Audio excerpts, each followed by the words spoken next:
எரேமியாவின் தீர்க்க தரிசன புஸ்தகம் 31ஆம் அதிகாரத்திலே எரேமியாவின் தீர்க்க தரிசன புஸ்தகம் 31ஆம் அதிகாரத்தினுடைய 4வது வசனத்தை நம்ம எல்லாரும் சேர்ந்து வாசிக்க போகிறோம்.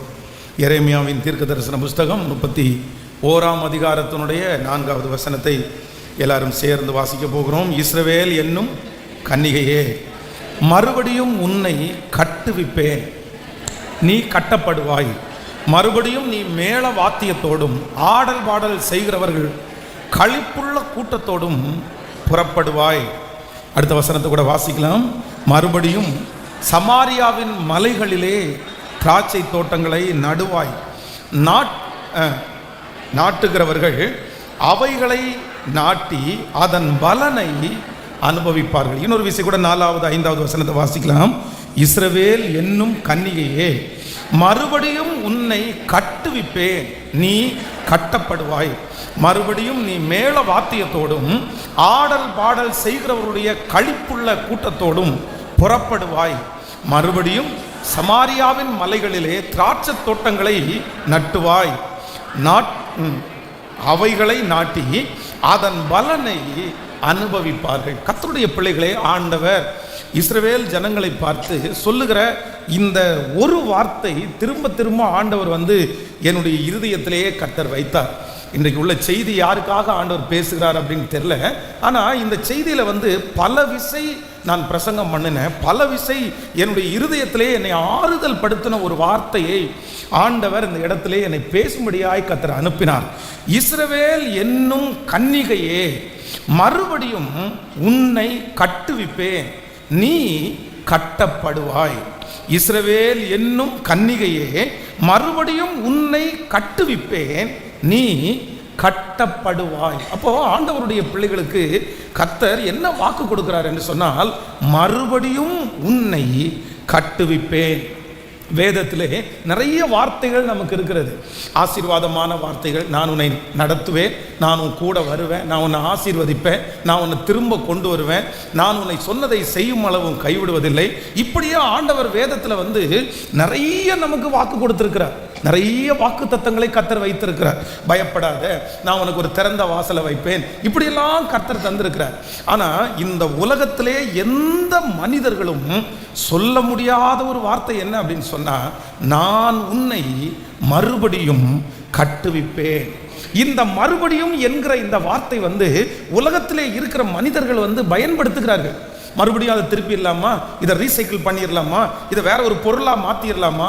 ஆனால் இதை எவ்வளோ தூரம் சொல்ல முடியும் அப்படின்னு சொன்னால், ஒரு குறிப்பிட்ட லெவலில், ஒரு குறிப்பிட்ட அளவில் மறுபடியும் என்கிற வார்த்தையை அவர்கள் சொல்ல முடியும். ஆனால் உலகத்தில் இருக்கிற மனிதர்கள் இந்த மறுபடியும் என்கிற வார்த்தையை சொன்னாலும் அவங்க எப்படி சொல்ல முடியும் அப்படின்னு சொன்னால், திரும்ப இதை மாற்ற முடியும், திரும்ப இதை செய்ய முடியும், திரும்ப இதை உருவாக்க முடியும். ஆனால் எப்படி உருவாக்க முடியாது அப்படின்னு சொன்னால், முன்னாடி இருந்தது மாதிரியோ, முன்னாடி செஞ்சது மாதிரியோ. இப்போ பொதுவாக இந்த உலகத்தில் ஒரு பிளாஸ்டிக் இருக்குன்னு வச்சுங்களேன், ஒரு டப்பா ஒன்று இருக்குது, இல்லை ஒரு மக் ஒன்று இருக்குது அப்படின்னு சொன்னால், இந்த பிளாஸ்டிக் எத்தனை நாள் பிரயோஜனப்படும் அப்படின்னு சொன்னால், இதற்கு பிளாஸ்டிக்கு நிறைய அழிவில்லை. நீங்கள் மண்ணில் போட்டால் கூட இந்த பிளாஸ்டிக் நிறைய மண்ணோடு மண்ணாய் மக்காது. இந்த பிளாஸ்டிக் பொருளை எல்லாம் இப்போ மக்காததுனால நம்முடைய கவர்மெண்ட் என்ன பண்ணுச்சுன்னா, மக்கும் குப்பை மட்கா குப்பை அப்படின்னு தனித்தனியாக பிரித்து, இப்போ இந்த பிளாஸ்டிக் பொருளை தனியாக கொடுத்தீங்கன்னா அது ரீசைக்கிள் போகும், தனியான ஒரு இடத்துல போய் அந்த பிளாஸ்டிக்கை உருக்கி. ஆனால் என்ன நடக்கும் அப்படின்னு சொன்னால், இதற்கு முன்பாக ஒரு காரியத்திற்காக உபயோகப்பட்டிருந்த அந்த பொருள் இனி ரீசைக்கிள் பண்ணும்போது அதை விட ஒரு மேலான இடத்திற்கு போகாது, உன்னதமான இடத்திற்கு போகாது.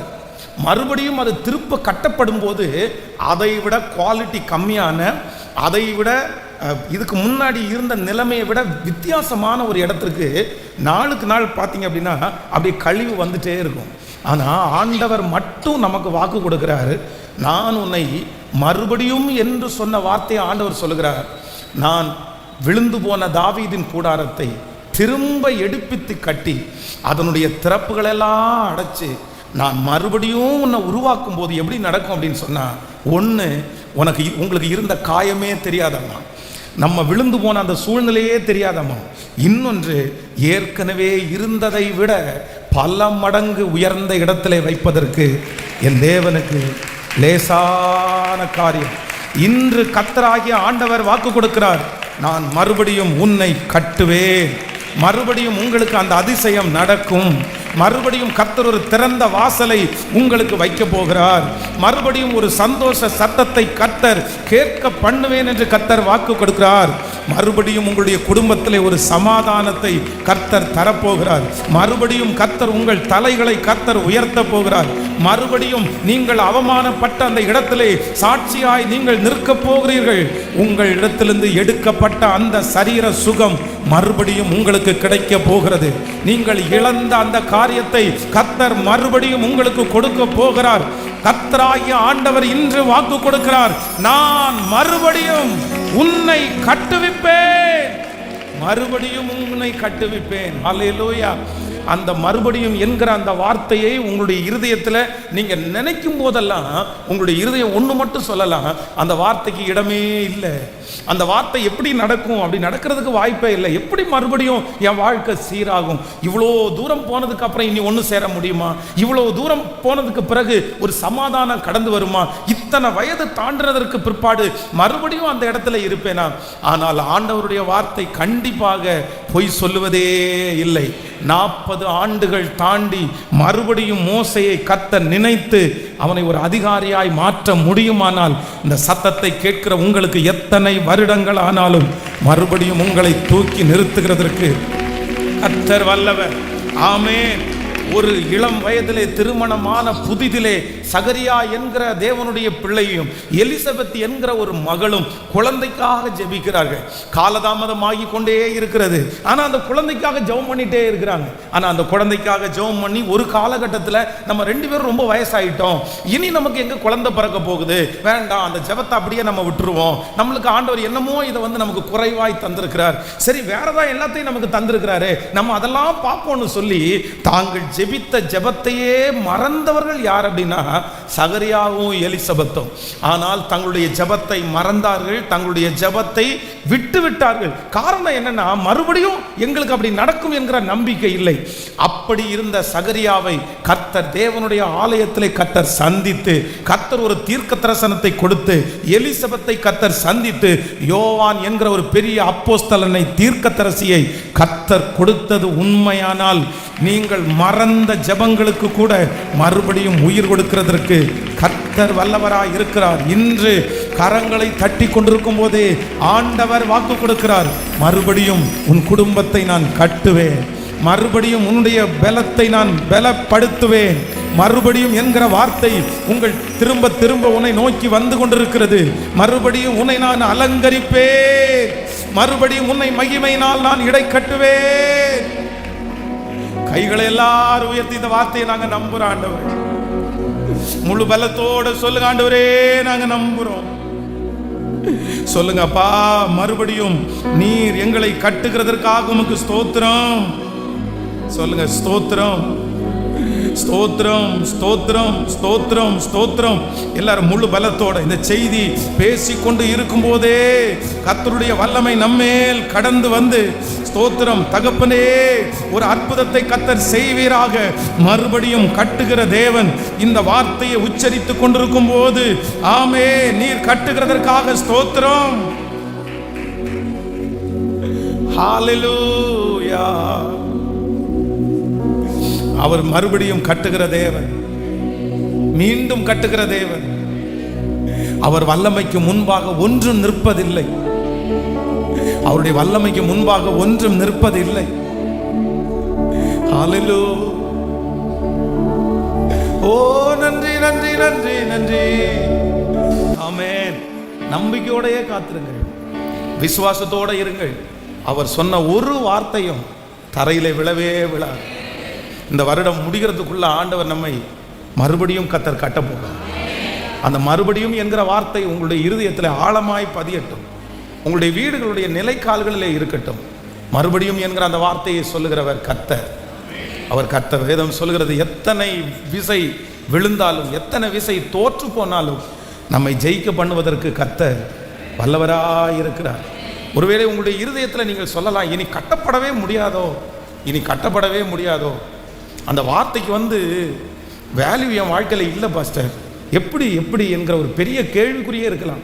மறுபடியுமா நான் எத்தனை விசை தோற்றாச்சு, நான் எத்தனை விசை முயற்சி எடுத்து நான் விழுந்து போனேன். ஆனால் நான் நம்புகிறேன், கர்த்தர் சொன்ன வார்த்தை நிறைவேறும். உங்களை மறுபடியும் பரிசுத்தவான்களாய் ஆண்டவர் நிறுத்துவார். மறுபடியும் ஆண்டவர் நீங்கள் ஊழியம் செய்வதற்கு கர்த்தர் உங்களுக்கு இரக்கம் பாராட்டுவார். அவர் இஸ்ரவேலின் தேவன், ஒரு நாளும் அவர் தோற்றதே இல்லை. ஹல்லேலூயா. வேதத்தில் நான் நேற்றைக்கு இரவு இந்த ஆண்டவருடைய வார்த்தையை தியானித்து கொண்டிருக்கும் போது ஒரு 3 காரியம் அப்படின்னா, இந்த மறுபடியும் ஆண்டவர் வேதத்தில் பலரை கர்த்தர் கட்டியிருக்கிறார். பலருடைய வாழ்க்கையை ஆண்டவர் மீண்டும் மீண்டும் மீண்டும் கர்த்தர் கட்டியிருக்கிறார். இஸ்ரவேல் ஜனங்களுடைய வாழ்க்கையை கர்த்தர் ஒரு டைம் கிடையாது, கர்த்தர் பல டைம் கர்த்தர் கட்டினார். ஆனால் இவர் ஆண்டவர் கட்டுறதுக்கு இந்த ஜனங்களுக்குள்ளே இருந்த ஒரு 3 குணாதிசயங்கள் எனக்கு ரொம்ப ஆச்சரியமாக இருந்துச்சு. அப்படின்னா நம்ம கற்றுக்கொள்ள வேண்டியது ஒன்று, கர்த்தர் 3 விதத்திலே நம்மை மறுபடியும் கர்த்தர் கட்டுகிறார். அப்படின்னா 3 விதமான நபர்களுக்கு ஆண்டவர் மறுபடியும் கட்டுகிறார்னு வச்சுங்களேன். நம்பர் 1, முதலாவதாக ஒரு வசனத்தை வாசிக்கலாம். நீங்கள் நியாயாதிபதிகளின் புஸ்தகம் 10வது அதிகாரத்தினுடைய 6வது வசனத்தையும் 13வது அதிகாரத்தினுடைய 1வது வசனத்தையும் வாசிக்க போகிறோம். நியாயாதிபதிகள் 10வது அதிகாரம் 6வது வசனம். இஸ்ரவேல் புத்திரர் மறுபடியும் கர்த்தரின் பார்வைக்கு பொல்லாப்பானதை செய்து கர்த்தரை சேவியாமல் அவரை விட்டு போய் பாகால்களையும் அஸ்தரோத்தையும் சீரியாவின் தேவர்களையும் சீதோனின் தேவர்களையும் மோவாவின் தேவர்களையும் அம்மோன் புத்திரரின் தேவர்களையும் பெலிஸ்தியர்களையும் தேவர்களையும் சேவித்தார்கள். அடுத்த வசனத்தை வாசிக்கலாம். அப்பொழுது கர்த்தர் இஸ்ரவேல் மேல் கோபம் உண்டு அவர்களை பெலிஸ்தியரின் கைக்கும் அம்மோன் புத்திரன் கையிலையும் விற்று போட்டார். அடுத்த வசனம். அவர்கள் அந்த வருஷம் முதற்கொண்டு 18 வருஷமாய் யோர்தானுக்கு அப்பாலே கீலேயாத்தில் உள்ள எமோரியரின் தேசத்தில் இருக்கிற இஸ்ரவேல் புத்திரர் எல்லாம் நெருக்கி ஒடுக்கினார்கள். அம்மோன் புத்திரர் யூதாவின் மேலும் பென்யமின் மேலும் எப்ராயிம் குடும்பத்தார் மேலும் யுத்தம் பண்ண யோர்தானை கடந்து வந்தார்கள். இஸ்ரவேலர் மிகவும் நெருக்கப்பட்டார்கள். அப்பொழுது இஸ்ரவேல் புத்திரர் கர்த்தரை நோக்கி முறையிட்டு, உமக்கு விரோதமாக பாவம் செய்தோம், நாங்கள் எங்கள் தேவனை விட்டு பாகால்களை சேவித்தோம் என்றார்கள். கர்த்தர் இஸ்ரவேல் புத்திரரை நோக்கி, எகிப்தியருக்கும் எமோரியருக்கும் அம்மோன் புத்திரருக்கும் பெலிஸ்தியருக்கும் சீதோனியருக்கும் அமலேக்கியருக்கும் மாகோனியருக்கும் உங்களை ஒடுக்கிற சமயங்களில் நீங்கள் என்னை நோக்கி முறையிட்ட போது நான் உங்களை அவர்கள் கைக்கு நீங்களாக்கி ரட்சிக்கவில்லையா? அப்படி இருந்தும் நீங்கள் என்னை விட்டு அந்நிய தேவர்களை சேவித்தீர்கள். ஆகையால் இனி உங்களை ரட்சியேன். நீங்கள் போய் உங்களுக்காக தெரிந்து கொண்ட தேவர்களை நோக்கி முறையிடுங்கள், அவைகள் உங்கள் ஆபத்தின் காலத்திலே உங்களை ரட்சிக்கட்டும் என்றார். இஸ்ரவேல் புத்திரர் கர்த்தரை நோக்கி, பாவம் செய்தோம், தேவரே உம்முடைய பார்வைக்கு நலமானதை எங்களுக்கு செய்யும், இன்றைக்கு மாத்திரம் எங்களை ரட்சித்தரணும் என்று சொல்லி அந்நிய தேவர்களை தங்கள் நடுவில் இருந்து விலக்கிவிட்டு கர்த்தருக்கு ஆராதனை செய்தார்கள். அப்பொழுது அவர் இஸ்ரவேலின் வருத்தத்தை பார்த்து மனது உருகினார். ஆமென். ஆண்டவருடைய பிள்ளைகளே, இந்த இடத்துல என்ன நடக்குது அப்படின்னு சொன்னா, இஸ்ரவேல் ஜனங்களை ஆண்டவர் மிகவும் நேசித்து கர்த்தர் அவர்களுக்கு செய்த அற்புதம் எல்லாம் ரொம்ப பெரிய அற்புதம். அவர்களை நிறைய ஒடுக்கினார்கள். இஸ்ரவேல் ஜனங்களை யார் ஒடுக்கினாலும் ஆண்டவர் அவர்களுடைய ஒடுக்குதலுக்கு இடம் கொடாமல் அவர்களை கர்த்தர் பெருக பண்ணி கொண்டே கர்த்தர் வந்தார். ஆனா ஒரு சமயத்தில் இவங்க என்ன பண்ணாங்க அப்படின்னு சொன்னா, ஆண்டவரை விட்டு பின்மாறி போய் அந்நிய தேவர்கள் வசமாய் அவர்கள் திரும்பினார்கள். கர்த்தரை விட்டுட்டாங்க, பரிசுத்தத்தை விட்டுட்டாங்க, தேவனை ஆராதிக்கிறத விட்டுட்டாங்க. உடனே ஆண்டவருடைய கோபத்துக்கு உள்ளாயிட்டாங்க. உடனே ஆண்டவர் என்ன பண்ணார்னா, அவர்களுக்கு கொடுத்தது எல்லாமே அவர்களை விட்டு போயிருச்சு. அவருடைய வீட்டை இழந்தார்கள், பிள்ளைகளை இழந்தார்கள், அவருடைய குடும்பத்துக்கு ஒரு பெரிய சமாதான குறைவு உண்டானது. ஆனா மறுபடியும் அவர்கள் என்ன பண்ணாங்கன்னா, கர்த்தரை தேடினார்கள். தேடின உடனே ஆண்டவர் என்ன பண்ணார்னா, யாரெல்லாம் அவர்களுக்கு விரோதமாய் வந்தார்களோ அவர்கள் அத்தனை பேருடைய கரத்திற்கும் ஆண்டவர் அவர்களை நீங்களாக்கினார். அதனாலதான் இந்த இடத்துல சொல்றாரு, இவங்க கையிலிருந்து உங்களை விடுதலை ஆக்குனேன், இவங்க கையிலிருந்து உங்களை விடுதலை ஆக்குனேன், இந்த இடத்திலிருந்து உன்னை தூக்கி எடுத்தேன். ஆனா இவ்வளவு இடத்திலிருந்து உன்னை தூக்கி எடுத்தோம், நீ என்ன பண்ணல? நீ என்னை சேவிக்கல, நீ என்னை தேடி வரல, நீ எனக்கு விரோதமாய் தவறு பண்ணினாய். அதனால நான் இப்ப என்ன பண்ணுவேன் அப்படின்னு சொன்னா, இனி உங்களை தூக்கி சொல்லுங்களேன், இனி உங்களை தூக்கி எடுக்க மாட்டேன், இனி உங்களை விடுவிக்க மாட்டேன். இனி உங்களை நான் கைவிட்டேன், நான் மறுபடியும் உங்களுக்கு அந்த சந்தோஷத்தை கொடுக்க முடியாதுன்னு ஆண்டவர் ஆணித்தரமாய் ஒரு வார்த்தை சொல்லுகிறார். சொன்ன அந்த வார்த்தையை கேட்டுட்டு அந்த ஜனங்கள் எல்லாம் ஜெபிக்கிற ஜெபத்தை பாருங்க, ரொம்ப அழகா இருக்கும். இஸ்ரவேல் புத்திரர் கர்த்தரை நோக்கி பாவம் செய்தோம். 15வது வசனம், தேவரீர் உம்முடைய பார்வைக்கு நலமானதை எங்களுக்கு செய்யும். அப்படின்னா என்ன அர்த்தம் அப்படின்னு சொன்னா, நீர் கொடுக்கிற தண்டனையை வாங்குறதுக்கு நாங்க ரெடியா இருக்கிறோம், உம்முடைய பார்வைக்கு நலமானபடி எங்களுக்கு செய்யும், இன்றைக்கு மாத்திரம் எங்களை ரட்சித்தருளும் என்று சொல்லி. நம்மள மாதிரி தான் அவங்களும் போல. ஆமா, நம்ம சொல்லும் திரும்பி, இந்த ஒரு பிரச்சனையிலேருந்து மட்டும் காப்பாற்றி விடுங்க ஆண்டவரே, இந்த ஒரு இடத்துலேருந்து மட்டும் காப்பாற்றி விடுங்க ஆண்டவரே, நான் உயிருள்ள வரைக்கும் உங்களுக்கு சாட்சியாக வாழ்வேன், நான் அந்த பக்கம் இந்த பக்கம் திரும்ப மாட்டேன். இந்த மாதிரி இந்த சத்தியத்தை கேட்குற, இந்த சத்தத்தை கேட்குற நிறைய பேர் கூட எத்தனையோ டைம் இந்த ஒரு டைம் காப்பாற்றுங்க ஆண்டவரே, இந்த ஒரு டைம் காப்பாற்றுங்க ஆண்டவரே, இந்த ஒரு டைம் காப்பாற்றுங்க ஆண்டவரே. ஆனால் ஆண்டவர் என்ன பண்ணுறாரு தெரியுமா? ஒரு வசனத்துக்கு முன்னாடி நான் என்ன பண்ண மாட்டேன், நான் இறங்க மாட்டேன், நான் செய்ய மாட்டேன் அப்படின்னு சொன்ன ஆண்டவர், நம்ம ஆண்டவர் எவ்வளோ நல்லவர் பாருங்க. அந்நிய தேவர்களை தங்கள் நடுவில் இருந்து அவங்க என்ன பண்ணாங்களாமா? விலக்கினார்கள். கர்த்தருக்கு என்ன பண்ணாங்கன்னா ஆராதனை செய்தார்கள். அப்பொழுது அவர் இஸ்ரவேலின் வருத்தத்தை பார்த்து மனது உருகினார். நான் ஒவ்வொருத்தருக்கும் சொல்றேன், நான் அடிக்கடி தம்பிகளுக்கும் தங்கச்சிகளுக்கும் சொல்றேன், உன்னுடைய வாழ்க்கையில சில நேரத்திலே இடர்கள் வருவது, இடர்கள் வராமல் இருப்பது கூடாத காரியம். அப்படின்னா சில தப்பு நடக்காம இருக்கிறதுன்றது அது கூடாத காரியம். இந்த உலகத்தில் இருக்கிற மனிதர்களாய் பிறக்கிறவர்கள் சில நேரத்தில் தவறி விடுகிறார்கள். ஆனால் நம்ம தவறு செய்தோற்றோன்ற அந்த வருத்தம் நம்மளை விட்டு என்னைக்கு போகுதோ அன்னையிலிருந்து கண்டிப்பாக நம்மளை தூக்கி எடுக்கவே முடியாது. சிலர் அவ்வளவு தவறு பண்ணிட்டு, அத்தனை தப்பு மேலே தப்பு பண்ணிட்டு, நான் என்ன பண்ணினேன், நான் என்ன செஞ்சேன், அதை நிறைய பேர் நிரூபிப்பாங்க. நீங்கள் இப்படி பண்ணதுனால தான் நான் இப்படி பண்ணேன், நீங்கள் கோவப்பட்டீங்க, நான் கோவப்பட்டேன், நீங்கள் திட்டுனீங்க, நான் திட்டுனேன். ஆனால் ஆண்டவருடைய பிள்ளைகளை ஒன்று நீங்கள் நினைத்து கொள்ளுங்கள், ஆண்டவர் உங்களை எப்போ தூக்கி எடுப்பார் அப்படின்னு சொன்னால், உங்களுக்குள்ளே என்ன வேணும் அப்படின்னு சொன்னால் அந்த வருத்தம். நம்பர் 1, முதலாவதாக ஆண்டவர் மறுபடியும் இவருடைய வருத்தத்தை பார்த்து மனது உருகி அவர் மீண்டும் கட்டுகிறதற்கு முதல் காரியம் என்ன அப்படின்னு சொன்னால், இன்னும் அவர்கள் ஆண்டவரே தேடினார்கள். கைகளை அசைத்து ஒரு ஹல்லேலூயா சொல்லுங்க. ஆண்டவர் உங்களை மறுபடியும் கட்டுவார், மறுபடியும் ஆண்டவர் உங்களை மன்னிப்பார், ஆண்டவர் மறுபடியும் பழைய மகிமையை கர்த்தர் உங்களுக்கு தருவார். எப்போ தெரியுமா? ஆண்டவர் கோபத்தில் ஆண்டவர் நம்மளை திட்டினா கூட, ஆண்டவரே நாங்கள் வேறு யாரிடத்தில் போவோம், எங்களை மறுபடியும் கட்டுகிறவர் நீர் ஒருவர், எங்களை மறுபடியும் மன்னிக்கிறவர் நீர் ஒருவர். இந்த ஒரு விசை மாத்திரம் எங்களுக்கு உதவும். நாங்கள் அந்நிய தேவர்களை விட்டு விடுகிறோம், நாங்கள் பாவத்தை விட்டு விடுகிறோம், அசுத்தத்தை விட்டு விடுகிறோம் என்று நீங்கள் ஆண்டவரை தேடுவீர்களே, ஆனால் கர்த்தர் மறுபடியும் கட்டுவதற்கு கர்த்தர் வல்லவராயிருக்கிறார். அல்லேலூயா. எத்தனை பேர் ஆமோதிக்கிறீர்கள்? தேவன் உங்கள் வாழ்க்கையை கட்டணும்னு நினைக்கிறீங்களா? ஆண்டவருடைய பிள்ளையை மறுபடியும் ஆண்டவர் உங்களை உயர்த்தணும்னு நினைக்கிறீங்களா? ஆண்டவருடைய பிள்ளைகளை, இது கர்த்தருடைய கோபம் தான் பாஸ்டர் நான் இப்படி இருக்கிறதுக்கு காரணம். ஆண்டவர் என்னை தண்டிக்கிறாருன்னு எனக்கு நல்லா தெரியுது பாஸ்டர். நான் ஒரு நாள் எவ்வளோ நல்லா இருந்தேன், ஆனால் இன்னைக்கு எனக்கு தெரியுது நான் ஆண்டவருக்கு முக்கியத்துவம் கொடுக்கல, நான் ஆண்டவரை முன்னாடி வைக்கல, நான் பேருக்காக தான் பைபிளை தூக்கிட்டு வந்தேன், நான் பேருக்காக தான் திருச்சபைக்கு போனேன். ஆண்டவருடைய பிள்ளைகளே, ஆண்டவருக்காக செய்கிறது, ஆண்டவருக்காக கொடுக்கிறது, ஆலயத்திற்கு போதும் அதை வச்சு அல்ல. எப்படி ஆண்டவர் விரும்புகிறார் அப்படின்னா, ஆண்டவருக்கு முன்பாக நீதியாய் வாழாத பட்சத்திலே சிலது நம்மை விட்டு எடுக்கப்படுகிறது. ஆனால் ஆண்டவர் மீண்டும் கட்டுவார், ஆண்டவர் மீண்டும் கர்த்தர் உங்களை பலப்படுத்துவார். எப்போ அப்படின்னு சொன்னால், ஆண்டவரே எங்களுடைய பொல்லாத வழிகளை விட்டு நான் மனம் திரும்பி உங்களிடத்தில் நான் வருவேன். ஹல்லேலூயா. திரும்பவும் நான் வருவேன்.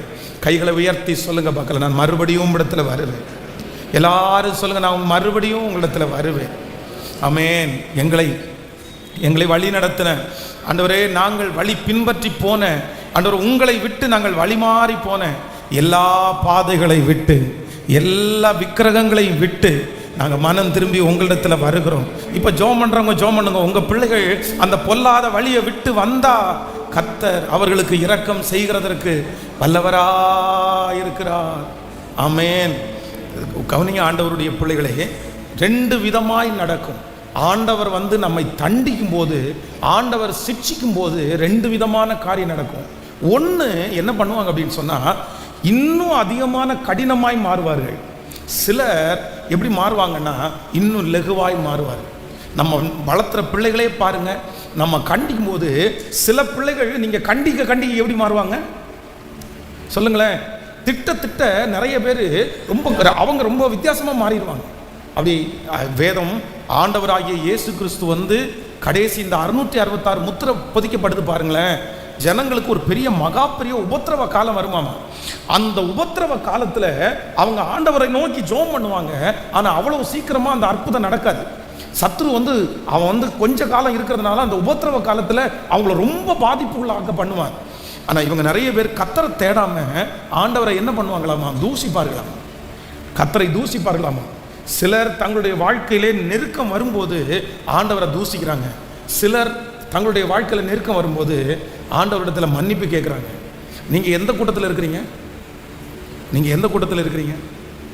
சிலர் வந்து யாராவது ஆண்டவர் வந்து பண்ணிட்டாரா, நான் என்ன பண்ணேன், இவ்வளோ திருத்தனம் பண்ணுறாங்க, இவ்வளோ மோசம் பண்ணுறாங்க, அவங்களெல்லாம் நல்லா வச்சுருக்கிறீங்க, அவன் எல்லாம் வாழ்கிறான், அவன் எல்லாம் நல்லா வச்சுருக்கிறான், அவன் எல்லாம் கார் வச்சுருக்கிறான், அவங்க எல்லாம் மங்களம் வச்சுருக்கிறான், எனக்கு பாருங்கள் சர்ச்சுன்னு தேடி போகிறேன், உங்களை தான் தேடி வர்றேன், எனக்கு இப்படி பண்ணிட்டு இருக்கிறீங்க. இல்லை, உங்கள் இருதயம் என்ன பண்ணக்கூடாதுன்னா, மீண்டும் கர்த்தர் உங்களை கட்டணும்னா உங்கள் இருதயம் கடினமாக கூடாது. உங்கள் இருதயம் கடினமாகக்கூடாது. உங்கள் இருதயம் என்ன ஆகணும் அப்படின்னு சொன்னால், என்னை மீண்டும் கட்டுகிற தேவனிடத்தில் என் வாழ்க்கையை முழுவதுமாய் ஒப்பு கொடுக்கிறேன். என் பொல்லாத வழிகளை விட்டு நான் மனம் திரும்புகிறேன். என்னை முழுவதுமாக நான் தாழ்த்துகிறேன். என்னிடத்தில் இருக்கிற அசுத்தங்கள், என்னிடத்தில் இருக்கிற பலவீனங்கள் இப்பொழுது உங்களை விட்டு போகுமானால் உங்களை மறுபடியும் கட்டுகிறதற்கு தேவன் வல்லவர். இந்த வருடம் இந்த சத்தத்தை கேட்கிற நிறைய குடும்பங்களை கர்த்தர் மறுபடியும் கட்டப் போகிறார். உடைய பிஸ்னஸை கர்த்தர் மறுபடியும் கட்டப் போகிறது உறுதி. கர்த்தர் உங்களை வலதுபுறத்திலும் இடதுபுறத்திலும் இடம் கொண்டு பெருக பண்ணுகிறது உறுதி.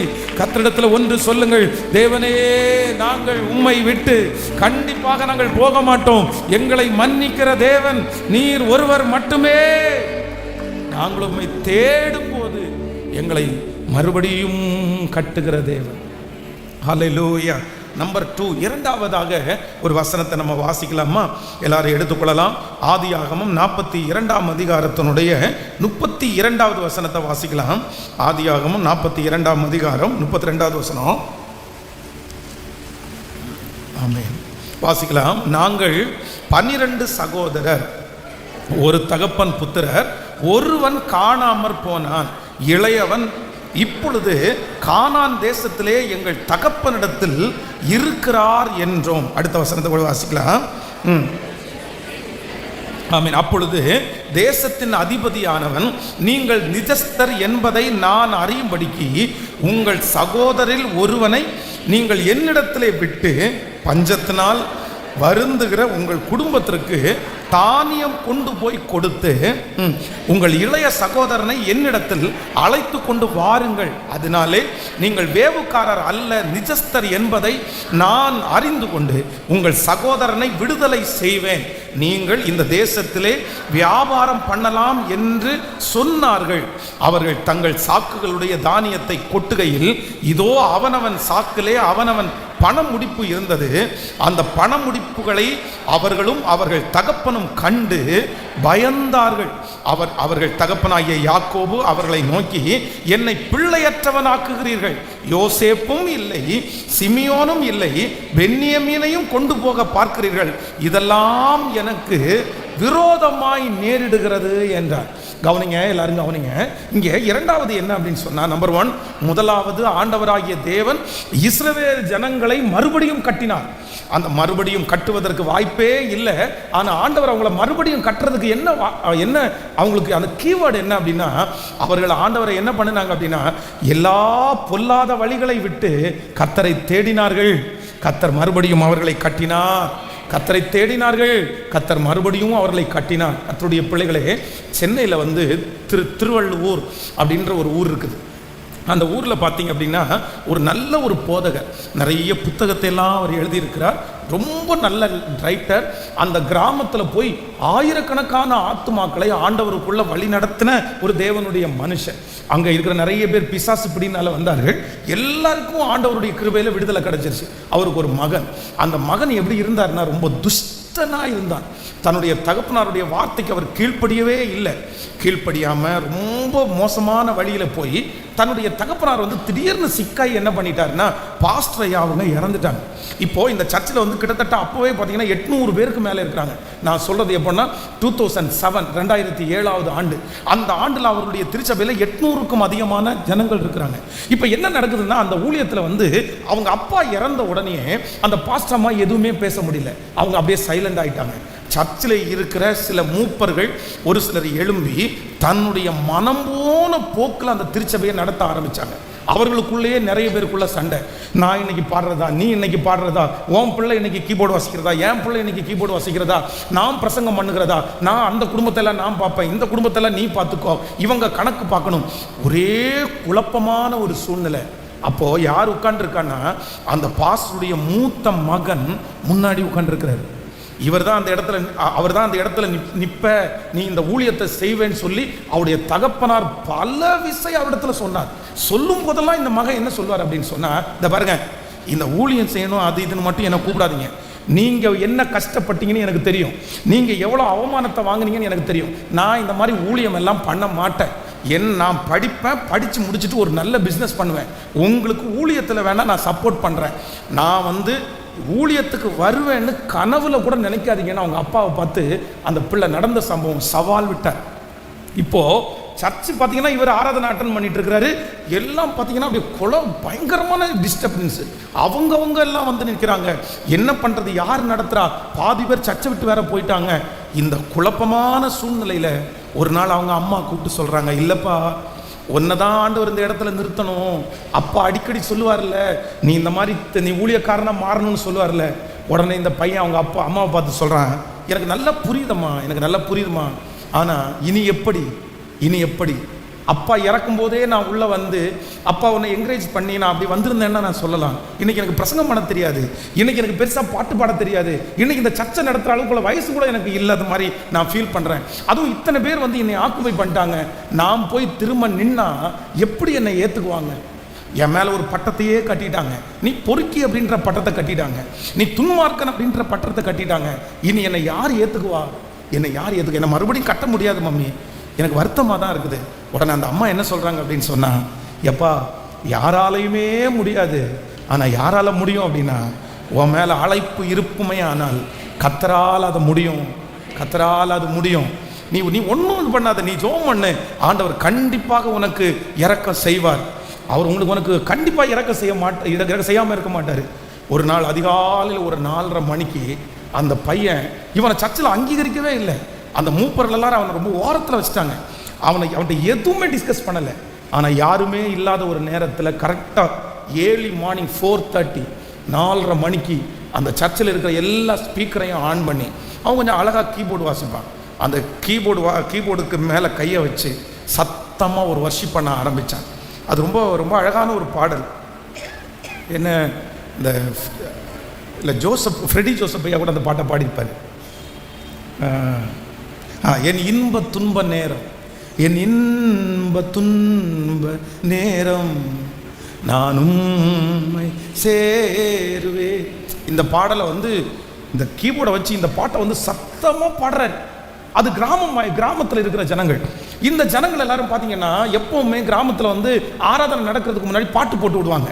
இது வழக்கம். உடனே இவங்க ஐயோ அவ்வளோக்குள்ள டைம் ஆச்சா, அதிகாலை ஜபம், சர்ச்சில் யாரும் அனௌன்ஸ் பண்ணவே இல்லையே, ஆனால் எப்படி அதிகாலை ஜபம் வச்சுருக்காங்கன்னு சொல்லி அத்தனை பேரும் ரெடி ஆகி 5 மணிக்கு சர்ச்சுக்கு வந்தால் 150 பேர் காலையில் வந்துட்டாங்க.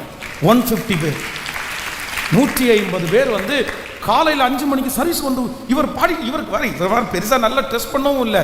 பார்த்தா 150 பேர் முன்னாடி உட்காந்துருக்குறாங்க. இவர் உடனே இந்த பாட்டை பாடி அழுது ஒரு மணி நேரம் 6 மணி வரைக்கும் இந்த பையன் அப்படியே ஆராதனை நடத்தும் போது ஜனங்களெல்லாம் அப்படியே ஆராதிக்கிறாங்க. ஆராதனை முடித்த உடனே அதில் இருக்கிற முக்கியமான கொஞ்சம் பேர் இனி எங்களுக்கு பாஸ்டர் நீங்கள் தான், கர்த்தர் தான் உங்களை பாஸ்டராக வச்சுருக்கிறார், நாங்கள் வேறு யாரையும் அனுமதிக்க மாட்டோம், அப்பா மேலே இருக்கிற அபிஷேகம் உங்கள் மேலே இருக்குது. நாங்கள் எல்லாத்தையும் மன்னிச்சிட்டோம், நாங்கள் எல்லாத்தையும் மறந்துட்டோம். நீங்கள் சின்ன வயசில் அறியாத வயசில் எதை வேணால் நீங்கள் பண்ணியிருப்பீங்க, அதெல்லாம் ஆண்டவரே உங்களை மன்னிக்கும் போது நாங்கள் என்ன ஏமாத்துறோம் அப்படின்னு சொல்லி இன்னைக்கு பார்த்தீங்கன்னா அவங்களுக்கு பிரான்ச் சர்ச் மட்டும் கிட்டத்தட்ட 27 சர்ச்சுக்கு பக்கத்தில் பிரான்ச் சர்ச் மட்டும். எவ்வளவு நல்ல தெய்வம் நம்முடைய தேவன், எவ்வளவு நல்ல தெய்வம் நம்முடைய தேவன். என் ஆண்டவரால் மீண்டும் கட்ட, சத்தமாக சொல்லுங்க, என் ஆண்டவரால் மீண்டும் கட்ட முடியும். சோர்ந்து போகாதீங்க. கத்தரை மட்டும் தன்னுடைய வழிகளெல்லாம் ஒப்பு கொடுத்து, ஆண்டவரே நான் மன்னிச்சிருங்க ஆண்டவரேன்னு கத்தர் சமூகத்தில் கெஞ்சிருங்க. கத்தர் மீண்டும் கட்டுகிறவர். நம்பர் 2, இரண்டாவதாக இந்த வசனத்தில் நம்ம வாசித்தோம், யோசேப்பனுடைய சகோதரர்கள் எல்லாரும் சொல்லுகிற இந்த வார்த்தை என்னன்னா, அவனை பிடிச்சி வித்து போட்டாங்க. அவங்க வந்து யோசேப்புக்கு முன்னாடி நிற்கிறாங்க, அவங்க அப்பாவுக்கு முன்னாடி நிற்கிறாங்க, அவங்க ஒருத்தருக்கு ஒருத்தர் பேசிக்கிறாங்க. இவங்க 3 இடத்துலையும் நிற்கும் போது யோசேப்பை பற்றி அவங்கள்ட்ட கேட்டால் என்ன சொல்லுவாங்க அப்படின்னு சொன்னா, யோசேப்பா பீருண்டு போனான். அவங்க அப்பாட்ட என்ன சொல்றாங்கன்னா, யோசேப்பு பீருண்டு போனான். அப்போ எகிப்திற்கு வந்ததுக்கு பிறகு என்ன சொல்றாங்கன்னா, யோசேப்பு காணாமல் போனான், யோசேப்பு காணாமல் போனான். இப்படியே போகிற இடத்துலலாம் யோசேப்பை குறித்து ஒவ்வொன்றும் சொல்றாங்க. ஆனால் அவங்க ஒரு நேரம் கூட என் தம்பி திரும்பி வருவான், அவன் திரும்ப ஒரு நாள் வருவான், அவன் எங்கேயோ போயிருக்கிறான், அவனை கொண்டு வர முடியும்னு எந்த இடத்துலையும் சொல்லலை. திரும்பி வருவான் என்கிற நம்பிக்கை யாருக்குமே இல்லை. ஆனால் யோசேப்பனுடைய வாழ்க்கை கர்த்தர் மறுபடியும் கட்டினார்.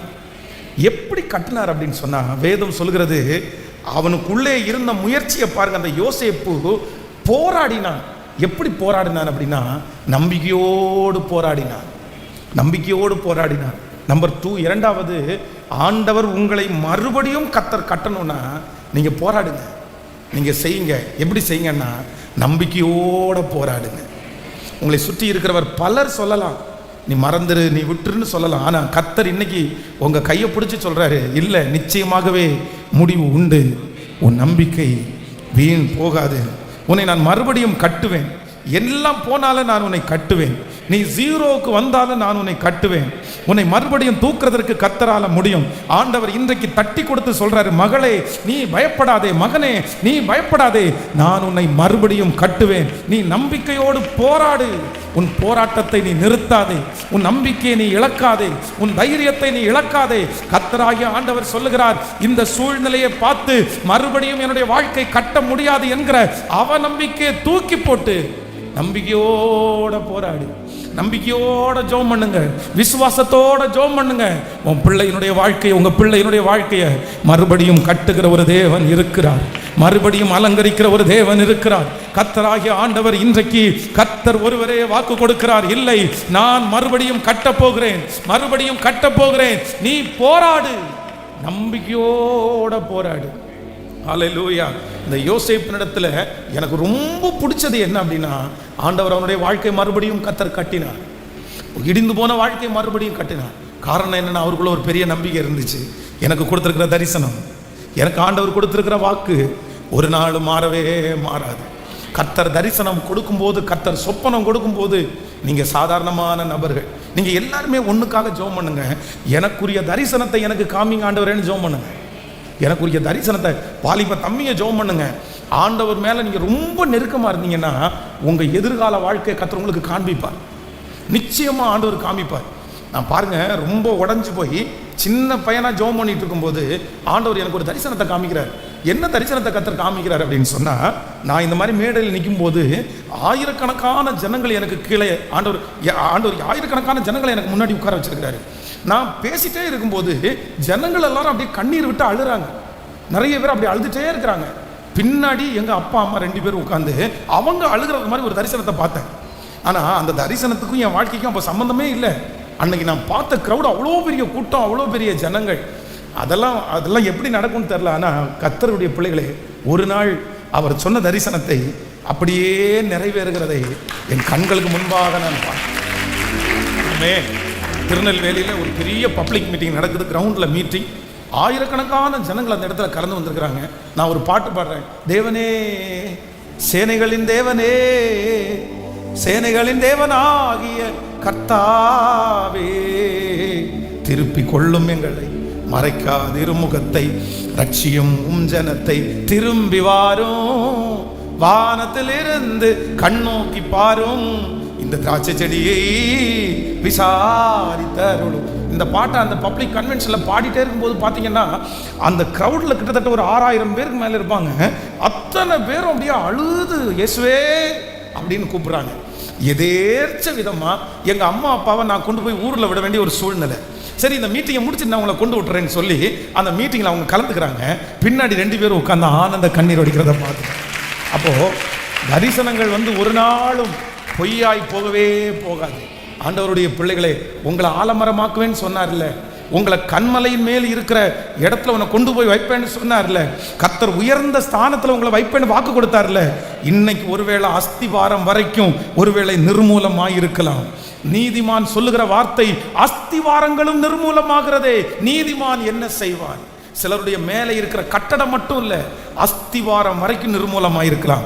ஆனா அஸ்திவாரம் வரைக்கும் நிர்மூலமானாலும் என் தேவன் சொல்லுகிறார், உன் நம்பிக்கையை இழந்து விடாதே, உன் விசுவாசத்தை இழந்து விடாதே, உன் போராட்டத்தை இழந்து விடாதே. நீ போராடு, நீ போராடு. நீர் என்னை ஆசீர்வதித்தாலே ஒழிய நான் உம்மை போக விடுவது இல்லை என்று கர்த்தர் சொன்ன வார்த்தையை நிறைவேற்றினாரே. நடக்கும், நடக்கும், நிச்சயம் நடக்கும், நிச்சயம் நடக்கும். சுற்றி உள்ள கண்கள் அதை பார்க்கும். ஆமே. நம்பர் 3, மூன்றாவதாக ஒரு தேவனுடைய பிள்ளையினுடைய வாழ்க்கையில கர்த்தர் எப்படி ஒரு வாழ்க்கையை கட்டுறார் அப்படின்னா, வாசிக்கலாம். யாத்திராகமம் 3ஆம் அதிகாரம் 10வது வசனத்தை வாசிக்கலாமா? யாத்திராகமம் 3ஆம் அதிகாரம் 10வது வசனம். நீ இஸ்ரவேல் புத்திரராகிய என் ஜனத்தை எகிப்திலிருந்து அழைத்து வரும்படி உன்னை பார்வோனிடத்திற்கு அனுப்புவேன், வா என்றார். அப்பொழுது மோசே தேவனை நோக்கி, பார்வோனிடத்திற்கு போகவும் இஸ்ரவேல் புத்திரரிலிருந்து எகிப்திலிருந்து அழைத்து வரவும் நான் எம்மாத்திரம்? அதற்கு அவர், நான் உன்னோடே இருப்பேன். நீ ஜனத்தை எகிப்திலிருந்து அழைத்து வந்தபின் நீங்கள் இந்த மலையில் தேவனுக்கு ஆராதனை செய்வீர்கள். நான் உன்னை அனுப்பினேன் என்பதற்கு இதுவே அடையாளம் என்றார். கவனிங்க ஆண்டவருடைய பிள்ளைகளே, மூன்றாவதாக இந்த இடத்துல யார் அப்படின்னு சொன்னா, மோசே குறித்து வேதம் சொல்கிறது, இவனுடைய வாழ்க்கையை மறுபடியும் அப்படின்ற வார்த்தையை இந்த மோசே மறந்துட்டார். ஏன்னா இவர் இருந்த பொசிஷன் வேற, இவர் சாப்பிட்ட சாப்பாடு வேற, இவருடைய சூழ்நிலை, இவர் இருந்த படித்தது, இவருடைய வித்தியாசமான ஒரு அனுபவத்தில் அவர் நடந்தார். ஆனால் இப்போ அவர் எப்படி இருக்கிறார் அப்படின்னு சொன்னால், எல்லாத்தையுமே இழந்துட்டார், எல்லாருமே மறந்துட்டாங்க. மறுபடியும் ஒரு விசை தன்னுடைய சொந்தக்காரங்களிடத்தில் போக முடியாது, பார்வோனுடைய வீட்டிற்கு போக முடியாது. அவ்வளோதான். ஒரு கிராமத்தில் செட்டில் ஆகிட்டாரு. அவங்க கையில் கொஞ்சம் ஆடு கொடுக்கப்பட்டது. அவ்வளோ பெரிய படிப்பு படித்த மனுஷன் இப்போ என்ன மேய்ச்சிட்டு இருக்கிறாரு? நீங்கள் நினச்சி பாருங்களேன். அவ்வளோ டிகிரி மேலே டிகிரி படித்து அவன் பார்வோனுடைய வீட்டில் இருக்கும்போது அத்தனை காரியத்தையும் கற்று தேர்ந்தவனாம அவன். அங்கே இருக்கிறதுலே பெரிய ஆளவன். ஆனால் இப்போ எல்லாம் போய் இப்போ எகிப்திலிருந்து இப்போ தன்னுடைய மாமனார் வீட்டில் எத்தனை வீட்டில் இருக்கிறாரு. 1 வருஷம் 2 வருஷம் இல்லை, எத்தனை வருஷம்? 40 வருஷமா யாருமே அவனை தேடலை. அவனை பெத்த தாய் தேடலை, அவனை வளர்த்தின தாயும் தேடலை. யாருமே தேடாத ஒரு சரி அவ்வளோதான் அப்படின்ற ஒரு முடிவுக்கு வந்துட்டார். மீண்டும் இஸ்ரவேல் ஜனங்களுக்கு முன்பாக நான் ஒரு தலைவனாய் நின்று நான் அவங்கள வழிநடத்த முடியாதுன்ற ஒரு சூழ்நிலைக்கு தள்ளப்பட்டார். ஆனால் வேதம் ஆண்டவர் சொல்கிறார், இல்லை உன்னை நான் தெரிஞ்சுட்டேன், நீ வா போகலான்னு போது எனக்கு அந்த நம்பிக்கை இல்லைன்னு. எனக்கு எப்படி இந்த வாழ்க்கையை கட்ட முடியும்னு நினைக்கிறீங்க? அப்போ தான் ஆண்டவர் சொல்கிறாரு, நான் கட்டுவேன், நான் மறுபடியும் செய்வேன். ஆண்டவருடைய பிள்ளையை இந்த சத்தத்தை கேட்கிற உங்களுடைய வாழ்க்கையில் இந்த மறுபடியும் அப்படின்ற வார்த்தையை டாக்டர் சொல்ல முடியாது பாஸ்டர். இந்த மறுபடியும் அப்படின்ற வார்த்தை நான் படித்த எங்கள் சர்டிஃபிகேட் திரும்ப சொல்ல முடியாது பாஸ்டர். இந்த மறுபடியும் அப்படின்றத வார்த்தை வக்கீலோ கோர்ட்டோ யாருமே சொல்ல முடியாது பாஸ்டர். ஆனால் கர்த்தர் வாக்கு கொடுக்குறார். அந்த மறுபடியும் என்கிற வார்த்தையை உங்கள் வாழ்க்கையை பார்த்து யாருமே சொல்ல முடியாத ஒரு சிச்சுவேஷனில் நீங்கள் தள்ளப்பட்டாலும் யார் சொல்லுவா அப்படின்னா, யாரால் சொல்ல முடியும் அப்படின்னா, கர்த்தர் சொல்லுகிறார், என்னால் செய்ய முடியாத அதிசயமான காரியம் என்று ஒன்று உண்டோ? கர்த்தரால் செய்ய முடியாத அதிசயமான காரியம் என்று ஒன்று உண்டோ? கர்த்தர் வாக்கு கொடுக்கிறார், என்னால் மறுபடியும் உன் வாழ்க்கையை கட்ட முடியும். கர்த்தரால் கட்ட முடியும். நம்பர் 1, முதலாவது உங்களுடைய மனம் திரும்புதல் கட்ட முடியும். நம்பர் 2, ரெண்டாவது உங்களுடைய நம்பிக்கை கட்ட முடியும். நம்பர் 3, கர்த்தரே கட்ட முடியும். சொல்லுங்க பார்க்கலாம் எல்லாரும். நம்பர் 1, முதலாவதாக உங்களுடைய மனம் திரும்புதல் மறுபடியும் கட்ட. சொல்லுங்க எல்லாருமே, எல்லாம் சத்தமா ஒரு மறுபடியும் அப்படின்ற ஒரு 10 டைம் சொல்லலாமா? மறுபடியும் சொல்லுங்க எல்லாரும், சொல்லுங்க மறுபடியும் மறுபடியும் மறுபடியும். இந்த ஆண்டு மறுபடியும் என்கிற வார்த்தையை என் வாழ்க்கையிலே நிறைவேற்ற போகிறதற்காய் மறுபடியும் என் பிள்ளை இந்த சர்ச்சுக்கு வருவான், மறுபடியும் என் பிள்ளை பைபிளை தூக்குவான், மறுபடியும் என் பிள்ளை ஆண்டவருக்காக வாழ்வான், மறுபடியும் என் பிள்ளையினுடைய வாழ்க்கை கட்டப்படும், மறுபடியும் என்னுடைய வாழ்க்கை கட்டப்படும், மறுபடியும் நான் திரும்பவும் அந்த இடத்துல சாட்சியாய் நிற்பேன், மறுபடியும் நான் சுகத்தோடு நடமாடுவேன், மறுபடியும் என்னுடைய கையிலே கர்த்தர் அந்த ஆசீர்வாதத்தை கர்த்தர் தருவார். நான் இழந்த சகலவற்றையும் மறுபடியும் நான் பெற்று கொள்ளுவேன். எனக்கு மறுபடியும் அது வரும். நான் அந்த மறுபடியும் அந்த சந்தோஷம் எனக்கு வரும். மறுபடியும் அந்த வெள்ளத்தை கர்த்தர் எனக்கு தரப்போகிறார். மறுபடியும் மறுபடியும். நம்பர் 1, மறுபடியும் என்கிற வார்த்தை எப்போ நடக்கும் அப்படின்னு சொன்னா, ஒன்று நான் மனம் திரும்போதும் மறுபடியும். நம்பர் 2, ரெண்டாவது நான் நம்பிக்கையோடு நான் பிரயாணம் பண்ணும்போது மறுபடியும் என்கிற வார்த்தை நடக்கும். நம்பர் 3, மறுபடியும் என்கிற வார்த்தை என் தேவன் சொல்ல வல்லவராக இருக்கிறார். அவர் மறுபடியும் என்கிற ஒரு வார்த்தையை உச்சரிப்பாரே, ஆனால் கர்த்தரால் ஆகாத காரியம் என்று ஒன்று உண்டோ? வேதம் சொல்லுகிறது, தேவனால் எல்லாம் கூடும். சொல்லுங்கள், கர்த்தரால் எல்லாம் கூடும். மறுபடியும் கருத்தரிக்கிறதற்கு கர்த்தரால் கூடும். மறுபடியும் அந்த கடனிலிருந்து வெளியே வருவதற்கு கர்த்தரால் கூடும். மறுபடியும் அந்த தொழிலை கையிலே கொடுப்பதற்கு கர்த்தரால் கூடும். ஆமென், ஆமென், ஹல்லேலூயா. மரித்து போன பிள்ளையினுடைய சடலத்தை பாடையில வச்சு தூக்கிட்டு போறாங்க. அப்ப எல்லாரும் அழுதுட்டே போறாங்க. ஆனா ஆண்டவர் ஒரே ஒருத்தர் மட்டும்தான் மறுபடியும் அவனால ஜீவனை கொடுக்க முடியும். கர்த்தர் ஜீவனை கொடுக்கிறதுக்கு வல்லவராக இருந்தார். 32 வருடம் வியாதியாக இருந்த ஒரு மனுஷனுக்கு மறுபடியும் என்கிற வார்த்தை அவனுடைய வாழ்க்கையில் சொல்லவே முடியாது. அவனுடைய சொந்தங்கள், நண்பர்கள், அவனை பெற்றவர்கள் எல்லாரும் திரும்ப நீ என்ன திரும்ப அப்படின்ற வார்த்தையை எல்லாருமே அகைன் அப்படின்ற வார்த்தை அவனுக்கு சொல்லவே இல்லை. இன்னொரு டைம் நான் அவனுக்கு முயற்சி எடுக்கிறேன்னு சொல்றதுக்கு ஒருத்தர் கூட முன்னாடி வரல. அதுதான் அந்த மனுஷன் சொல்லுகிறான், என்னை கொண்டு போய் விடுவதற்கு ஒருவரும் இல்லை. அகைன் என் வாழ்க்கையில முயற்சி எடுக்கிறதுக்கு யாரும் இல்லை. ஏன்னா எல்லாருமே முயற்சி எடுத்து தோற்று போயிட்டாங்க. ஆனா வேதம் சொல்லுது, என் ஆண்டவர் மட்டும் 32 வருடம் அந்த 32 வருடம் வியாதியா இருந்த அந்த மனுஷனுக்கு மறுபடியும் என்கிற ஒரு வார்த்தையை கர்த்தர் கொடுத்து அவனை உயிர்ப்பிக்கிறதற்கு கர்த்தர் வல்லவரா இருந்தார். ஆமென். எல்லாரும் அப்படியே சொல்லிக்கொண்டே எழுமி நிற்கலாம். மறுபடியும் நான் உன்னை கட்டுவிப்பேன், நீ கட்டப்படுவாய்.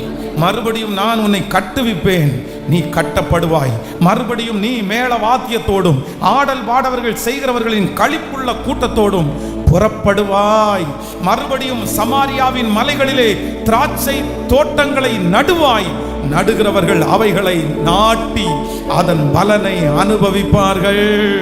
ஆமென். சொல்லுங்கள் எல்லாரும், இஸ்ரவேல் என்னும் கன்னிகையே, மறுபடியும் உன்னை கட்டுவிப்பேன், நீ கட்டப்படுவாய். அந்த இடத்துல நம்முடைய பேரை சொல்லலாமா? அந்த இடத்துல நம்முடைய பேரை சொல்ல. யாரு மறுபடியும் கட்ட முடியும்? கட்டவே முடியாது பாஸ்டர் அப்படின்னு சொல்றாங்களோ எல்லாரும் இந்த வார்த்தையை அறிக்கை செய்யுங்க. இது தீர்க்க தரிசனமான வார்த்தை. இது தீர்க்க தரிசனமான வார்த்தை. இந்த மாதம் முடிகிறதுக்குள்ள கர்த்தர் சகல நோய்களையும் உங்களை விட்டு மாற்ற போறார். ஆமென். இந்த மாதம் முடிகிறதுக்குள்ள கர்த்தர் மறுபடியும் ஒரு கையளவு மேகத்தை கர்த்தர் உங்களுக்கு காண்பிக்க போறாரு. ஹல்லேலூயா. மறுபடியும் என்கிற வார்த்தை இருக்கு அகைன் அந்த வார்த்தை இருக்குது. எது வரைக்கும் அப்படின்னு சொன்னா, என் ஜீவன் கர்த்தரிடத்திலே இருக்கிற வரைக்கும் மறுபடியும் என்கிற வார்த்தை இருக்கிறது. நீதிமானுடைய சன்னதி அப்பத்துண்டுக்கு இறந்து திரிந்ததை என் கண்கள் கண்டது இல்லை என்று தேவ மனுஷன் சொல்லுகிறான். ஹல்லேலூயா. ஆண்டவரே, எனக்கு ஒண்ணுமே தெரியல ஆண்டவரே, ஒண்ணுமே புரியல ஆண்டவரே, ஒண்ணுமே புரியல ஆண்டவரே. மறுபடியும் அப்படின்ற வார்த்தை, ஒருவேளை மறுபடியும் என் பிள்ளை சரிப்படும், மறுபடியும் நடக்கும். ஆனா எப்படி ஆண்டவரே, பழையது போல நடக்குமா? அதை நான் திரும்பி பார்ப்பேனா?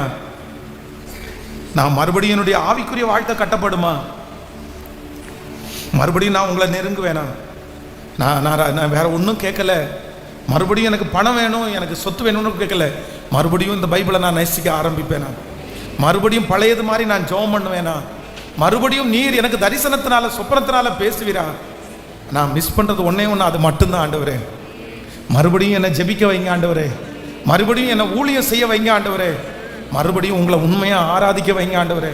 இந்த சத்தத்தை கேட்குற ஏதோ ஒரு நபர், பாஸ்டர் நீங்க மறுபடியும் சொல்லும் போது நான் ஒண்ணுமே நினைக்கல பாஸ்டர், இதை ஒன்று மட்டும்தான் நான் நினைக்கிறேன், இதை ஒன்று மட்டும்தான் பாஸ்டர் நான் நினைக்கிறேன். நான் மறுபடியும் ஏசப்பாட்ட பழையது மாதிரி நான் பேசணும் பாஸ்டர். நான் ரொம்ப ஆண்டவரை நெருங்கணும் பாஸ்டர். நான் ஆண்டவருடைய முகத்தை நோக்கி பார்க்கணும் பாஸ்டர். எனக்கு வேற ஒண்ணுமே வேண்டாம் பாஸ்டர். மறுபடியும் சந்தோஷத்தோட சர்ச்சுக்கு வரணும் பாஸ்டர். ஆனா ஆண்டவர் சொல்லுகிறார், இஸ்ரவேல் என்னும் கன்னிகையே, மறுபடியும் நான் உன்னை கட்டுவிப்பேன், நீ கட்டப்படுவாய். மறுபடியும் நீ மேல வாத்தியத்தோடும் ஆடல் பாடல் செய்கிறவருடைய களிப்புள்ள கூட்டத்தோடும் நீ புறப்படுவாய். மறுபடியும் சமாரியாவின் மலைகளிலே திராட்சை தோட்டங்களை நடுவாய். நடுகிறவர்கள் அவைகளை நாட்டி அதன் பலனை அனுபவிப்பார்கள். ஹalleluya. அப்பா நன்றி, அப்பா நன்றி. அப்பா நீர் சொன்ன இந்த வார்த்தையை ஒவ்வொருத்தருடைய தலையின் மேல், பிள்ளைகளுடைய தலையின் மேல் ஆம் என்றும் ஆமேன் என்றும் இந்த சத்தம் யார் யாருடைய காதுகள் எல்லாம் தொனிக்கிறதோ அங்கெல்லாம் இந்த வார்த்தையினுடைய வல்லமை புறப்பட்டு போகட்டும். அப்பா உங்க வருகை தாமதிச்சா இந்த வருஷம் முடிகிறதுக்குள்ள எங்க பிள்ளைங்க சாட்சி சொல்லணும், ஆண்டவர் இடிந்து போன அலங்கத்தை மறுபடியும் கட்டினார், என் குடும்பத்தை மறுபடியும் கட்டினார், மறுபடியும் என்ன ஒரு குழந்தை பாக்கியத்துக்கு நினைச்சார், மறுபடியும் எனக்கு தான் கத்திருந்த வார்த்தையை நிறைவேற்ற. இந்த வாரம் திருமண நாள் காண்கிற, பிறந்த நாள் காண்கிற உடைய பிள்ளைகளை ஆசீர்வதிக்கிறேன். இந்த ஊழியத்தை தாங்குகிற, கொடுக்கிற, தசம பாகத்துல உண்மையா இருக்கிற உடைய பிள்ளைகளை ஆசீர்வதிக்கிற ஆண்டவரே. உங்க பிள்ளைகள் பெருகுவார்களாக ராஜா. எங்க திருச்சபையில பலவீனமாய் இருக்கிற ஒவ்வொரு பிள்ளைகளையும் கர்த்தர் இப்பொழுது தொட்டு நீர் சுகப்படுத்துவீராக. பிரதர் சவுந்தரராஜ் அவர்களுக்கு பரிபூர்ணமான சுகத்தை கர்த்தர் கட்டளையிடுவீராக ராஜா. பெரிய அற்புதத்தை செய்யும். இயேசுவின் மூலம் ஜெபம் எடுக்கிறோம் நல்ல பிதாவே, ஆமென். ஹல்லேலூயா.